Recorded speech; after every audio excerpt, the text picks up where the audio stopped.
Madurai வாடிப்பட்டியில் tea கடையில் மின்சாரம் தாக்கி இருவர் உயிரிழந்தனர். விவரங்களை செய்தியாளர் ஜெகநாத் வழங்க கேட்போம். ஜெகநாத், வணக்கம். எப்படி இந்த சோக சம்பவம் நிகழ்ந்ததுன்னு விவரிங்க.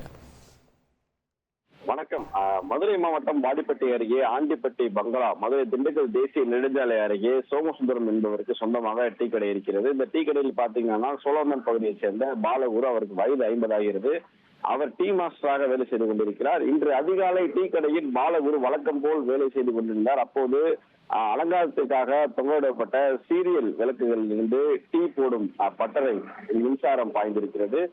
இதனால் டீ பட்டறை வேலை செய்து கொண்டிருந்த பாலகுருவின் மீது மின்சாரமானது பாய்ந்திருக்கிறது. இதனை பார்த்த டீ கடை உரிமையாளர் அவருடைய மகனான ரஞ்சித் குமார் வயது 35 ஆகிறது. பாலகுருவை காப்பாற்ற முயற்சி செய்த போது ரஞ்சித் குமாரும் மின்சாரம் தாக்கி இதனால் சம்பவ இடத்திலே இருவரும் பரிதாபமாக உயிரிழந்திருக்கிறார்கள். இந்த சம்பவம் குறித்து பார்த்தீங்கன்னா தற்போது வாடிப்பட்டி காவல்துறை தகவல் தெரிவிக்கப்பட்ட நிலையில் சம்பவ இடத்திற்கு சென்று காவல்துறை இருவரும் பார்த்தீங்கன்னா உடலில் தற்போது உடல்கூறு ஆய்வுக்காக வாடிப்பட்டி அரசு மருத்துவமனைக்கு அனுப்பி வைக்கப்பட்டிருக்கிறது. மேலும் வழக்கு விசாரணை செய்து இந்த விபத்துக்கான காரணம் என்பது குறித்து விசாரணை எடுத்துக் கொண்டிருக்கிறது குறிப்பிடத்தக்கது.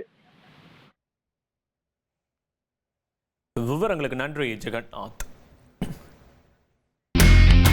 இனி செல்லும் இடமெல்லாம் செய்தி. தந்தை டிவியின் வாட்ஸ்அப் சேனலை ஃபாலோ பண்ணினா செல்ல இருக்கும் இடமெல்லாம் செய்தி. இதோ QR கோட் இப்பவே ஸ்கேன் பண்ணுங்க, ஃபாலோ பண்ணுங்க.